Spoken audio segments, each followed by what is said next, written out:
Dua, Dua-U, Nezarak, Ramech, Hotep. Greetings and divine greatness, divine excellence to the family and all citizens of the Nile Valley Cultural Consciousness Spirituality. Nu-Khmt Sa. I am Ptah Sika Sa. I am the royal scribe, master craftsman, and keeper of Tep, time, of Teshep-Ra, the Holy House of Ra, and the Shock Metaphysics Virtual Kemetic Wisdom School. We are here in front of Big Head, located at the Museum in the National Center of Afro-American Artists, 300 Walnut Ave, Roxbury. This is just Friday, July 20th on the Gregorian calendar. We are here to celebrate the 361st day of the year after the helical rising. 4 days remaining until Ubn-Spdt, Sopdet Sirius rising, Wp-Rn-Pt-Djd-Hb.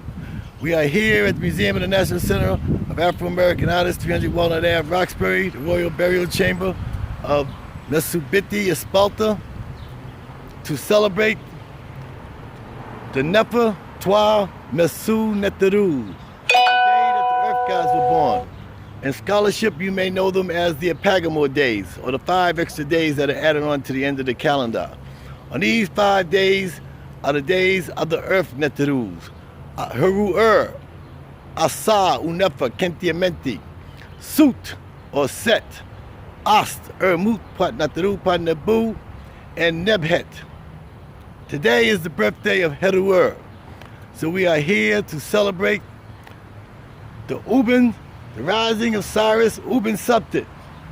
Everybody rise, everybody rise, Ubn-Spdt, Spdt rising. Everybody rise, Ubn-Spdt, Spdt rising. Do you know what it feels like to be an uncrowned king, queen, a Nesut, a Hemet, lacking honor, a crown, a throne, a Merku, a pyramid, a solar lunar calendar, and just about every damn thing? Well, let me tell you this story of our most earliest ancient African indigenous primordial Naga-Khmt, Nesu-Biti, Hemet, Siba, Sibats, Natats, the immortal ones of Maát ancestors' story. Of those of us in our glories who were born from the great line of kings. You were born from the great line of kings. I was born from the great line of kings. From diamonds and pearls and emeralds and all sorts of precious things. Everyday trinkets for those of us who were born from the great line of kings. Everyday trinkets for those of us who were born from the great line of kings. But without your past, you can only live life in half. Half man, half beast, half woman, half slave. And this trend of thought is all that you have sought, all that you have bought, without knowledge of yesterday. Without knowledge of yesterday.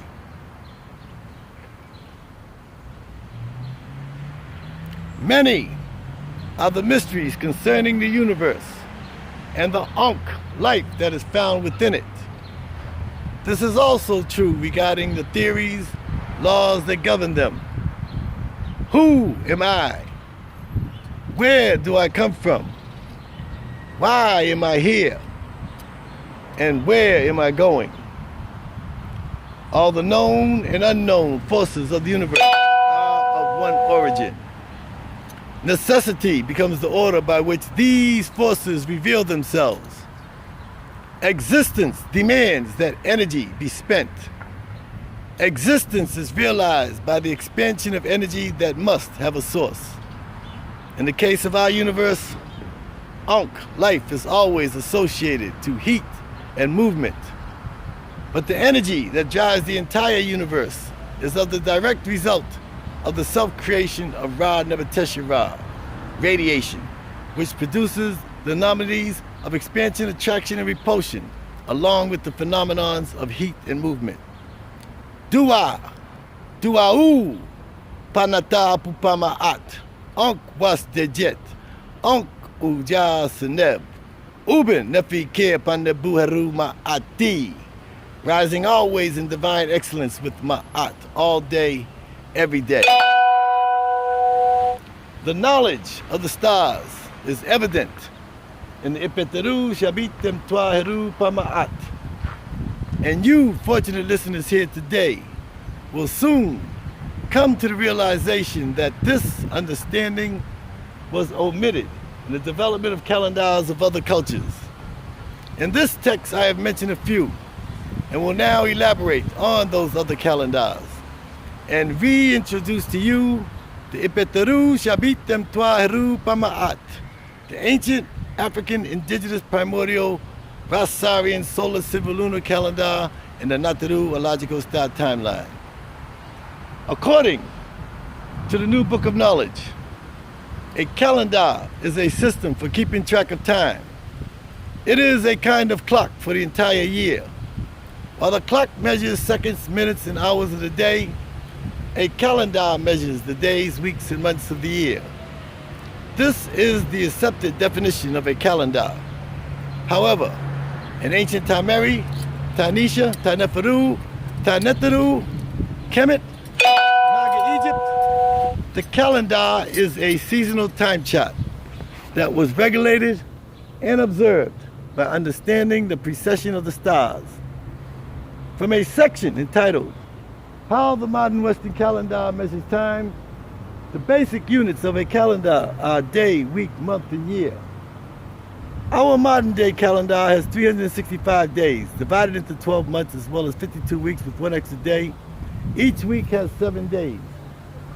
These divisions of time are based upon the movement of the earth, moon, and sun. Where are the mention of stars? Our most earliest ancient African indigenous primordial ancestors star-dated everything.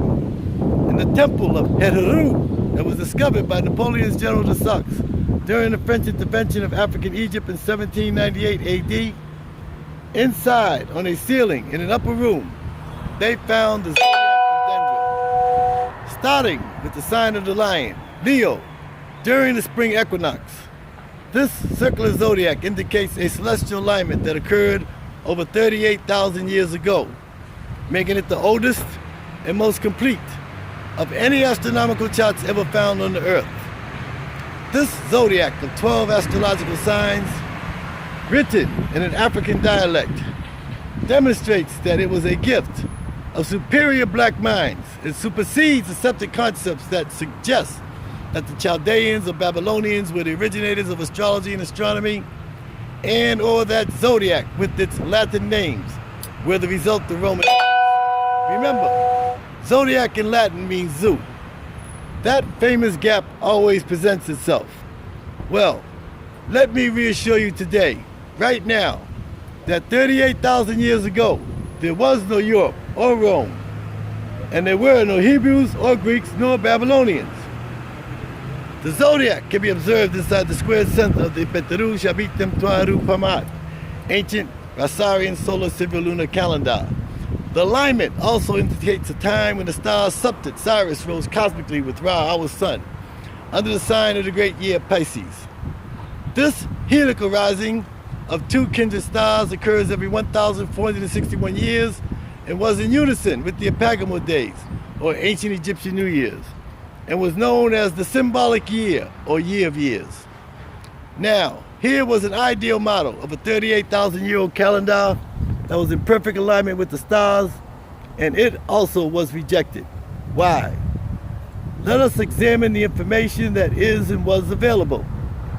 The ancient Egyptians conceived of a cycle that included day and night, and duat and tuat, and these periods were awarded a certain amount of time.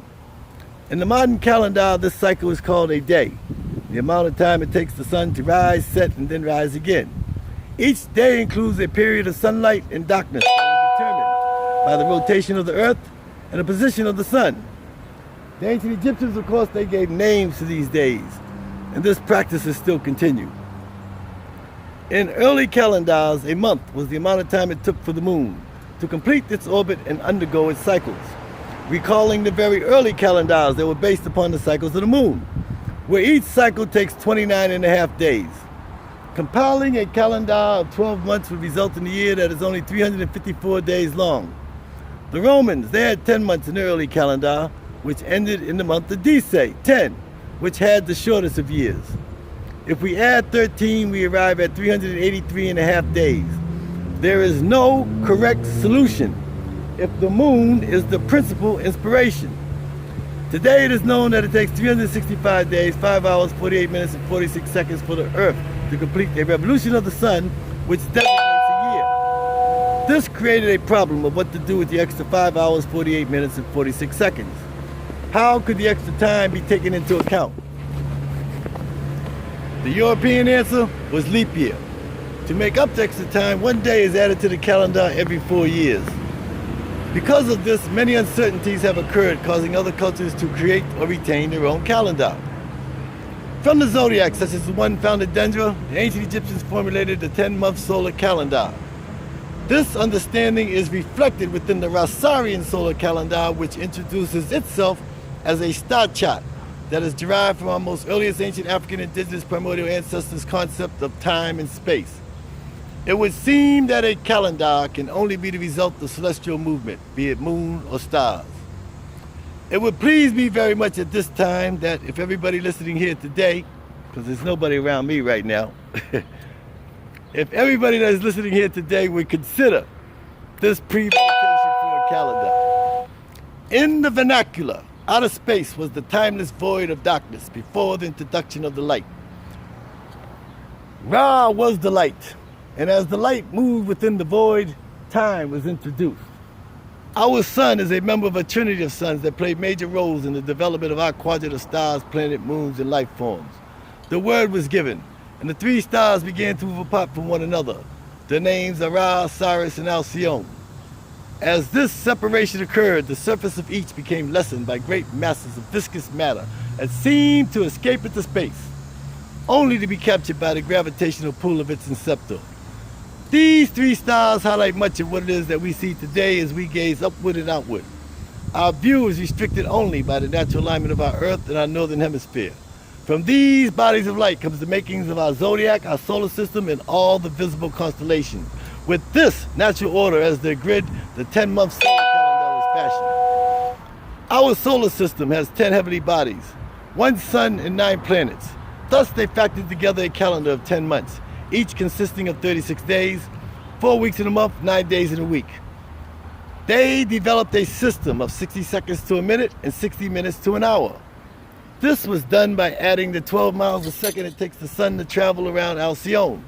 Multiplied 10 times gave them 120 miles of movement in 60 seconds, until realizing that at each cycle of 60, a new star alignment occurred. Thus the Hrw year was born. It came to be understood that a Hrw sight in Osiris occurred annually at the same time. The sighting of Osiris provided the answers to the number of hours in one orbit of the Earth around the sun, which is 8,766 hours. Armed with this information, a calendar could be accurately devised consisting of 10 months, of 360 days, 4 weeks in a month, 9 days in a week, and 8,766 hours in a year. What made the solar calendar so unique was its concept of time allotment, such as allotting 12 hours to the day and 12 hours to the night, and 35 minutes that was split between the duat and the tuat, the latter being the periods between sunrise and sunset respectively. This resulted in the sighting of familiar stars at a predictable and seasonal occurrence. Each day of the year was heralded by a star that gave identity to your significance, and in this way they related time and space and the stars. Every second was accounted for, and a natural order was observed. This produced the first of the ancient Egyptian calendars and was known as a solar calendar of 360 24-hour, 35-minute days in the year based on the sighting of stars. This is an understanding that went beyond the moon and allowed 100% accuracy. Now, some of you in the listening audience may ask the question, did our most earliest ancient African indigenous primordial Naga-Khmt, Hrw-Ur, Hemet, Siba, Sibat, Smut-Natats, the immortal ones of Maát, cherished ancestors, equate the moon to our calendar? Yes, strangely enough in their own way they did. Jehuti, the teacher of Asar, was known as the Necher of the moon. It was under his instigation that the Jehutian calendar, consisting of 365 days and a quarter day, comes into being. Because of the strong effect that the moon displays in other calendars, they are without a doubt derived from this system. The story continues in classic ancient Egyptian pageantry that weaves fact with fiction and theories that involve the movement of the stars. It was after the earth was saved from the insects and the planet was ready for humankind that Ra had forbid the allotment of more time so that mankind could be born on the earth. Only within the existing order of time would life forms be allowed. All the other forms were created and surviving. Only mankind need be added to complete the 7 forms of life that are found on the earth. Seb, the earth Netcher, petitioned Lord Jehuti, the moon Netcher, to plead with Ra, the sun Netcher, for an allotment of time, so that his mate Nu, the sky Netchert, could give birth to the earth Netcherus. But Ra was unrelenting. It was known that the great company of gods would often gather and engage the chance. Ra was in need of someone to give names to all the forms of life which he had allowed to evolve, and in this way his works would have meaning. You see, he was beginning to grow old from the billions and billions of years of existence. He found this task too tedious. A wager was arranged between Ra and Jehuti, with the winner indulging the other. Jehuti would name all the forms of life which Ra had allowed to evolve if he should lose, while should Ra lose, the 35 minutes that exist between the Duat and the Twat would be forfeited. In a wager that is known only to the Puat Neteru, the great company of gods and goddesses, Lord Jehuti was the victor. He claimed this prize. The 35 minutes of time he gained control of, leaving an exact cycle of 24 hours, 10 months, 4 weeks, 9 days, totaling 360. The 35 minutes were multiplied by 360, total 5¼ days, added on to a year that still had 8,766 hours. The question now is, how could our most earliest ancient African indigenous primordial ancestors add 5¼ days and not have a leap year? This also clarifies the final uses of the moon in our calendar. If we recall that on the zodiac of Dendra there are mention of the Apagamor days, or Ren-Pet. These are the days that were gained by Lord Jehuti. The 5¼ days that were added on to the 365-day Earth orbit are the days that the Earth Netterus were born. In the Ipet-Ru, Shabit-Tem-Tua Maát, ancient Asarian solar symbol lunar calendar, and the Natterological star timeline, they are visible in the month of Jehuti, with the moon going through its phases, signaling the sighting of the star Sirius in the 5¼ days of observance, until the star grid aligns again, starting the new year. These 5¼ days are accounted for by fasting, prayer, celebration, festival, and meditation, and observance. Every second of the orbit of the Earth is accounted for in that singular revolution. There was no need of leap year. This is the understanding that was lost, stolen, and denied with the intervention of Julius Caesar and the Romans. It is obvious that the Romans dissected the Jehusian calendar, which is used today, adding Latin names and interpretations and the concept of leap year. Remember, the word calendar originates from the Latin word calendae. The ancient African indigenous Rasarian solar civil lunar calendar and the Natterological star timeline is all of these calendars in one, with 3 versions that encompasses the message that was depicted on the ceiling of the ancient Egyptian temple of Heru-ur in Dendra. And in closing this short presentation, I would like to say in the words of our paternal father, Asar that within the whole of the universe, nothing is ever added and nothing is ever lost. Dua, Ubn-Spdt, Ubn-Hrw, Maát. This has been a PTAH Asar, a www.PTAH presentation. Nfr-Msu-Hrw. Happy New Year's to you all. We're at the Museum of the National Center of Afro-American Artists, 300 Walnut Ave, Roxbury. We're about to go inside and do a real celebration. I just wanted to give you a precursor, an introduction to what you're about to experience as we go inside. You are about to acquire the ability to experience the phenomenon of being. You're about to remember your divine birthright, and your divine birthright is immortality. Through the doctrines of Maát, through the concept of self-creation. First, you must release yourself. Then you must seek out yourself. Overcome the sensation of weightlessness. Embrace Maát within yourself, and then you will desire to acquire the ability to experience the phenomenon of being. Before the Romans and the Greeks, there were 9 days in every week, and time was kept by charting stars that were visible on our calendar. Aware of the movement of the earth, stars, and moon, these ancient African indigenous primordial Naga-Khmt, Nfr-Msu-Hrw, Hemets, Sibas, Sibats, Mutnatats, the immortal ones of Maát, cherished ancestors, were cosmically attuned. Hotep, Pa-Nata Pupa Maát, Onkwastedjet, Onkuja Seneb, Ubn-Spdt, Maát. Remember, you go online today and get your Asarian solar calendar. 4 days remaining until Ubn-Spdt, Sopdet Sirius rising. You can follow me on Facebook. You can also follow me on Twitter. But most importantly, you can follow me at the Shock Metaphysics Virtual Comedic Wisdom School with many of the great adepts such as Dr. Professor Leonard Jeffries, Professor James Smalls, our Baba Kaba Kamini, our great Siba Baba Kaba Kamini, our great Mutnatat, Queen Mother Goddess Natiri Nelson. You can also follow us and the great Queen Mother Goddess Nzinga Dalila, and a host of other adepts.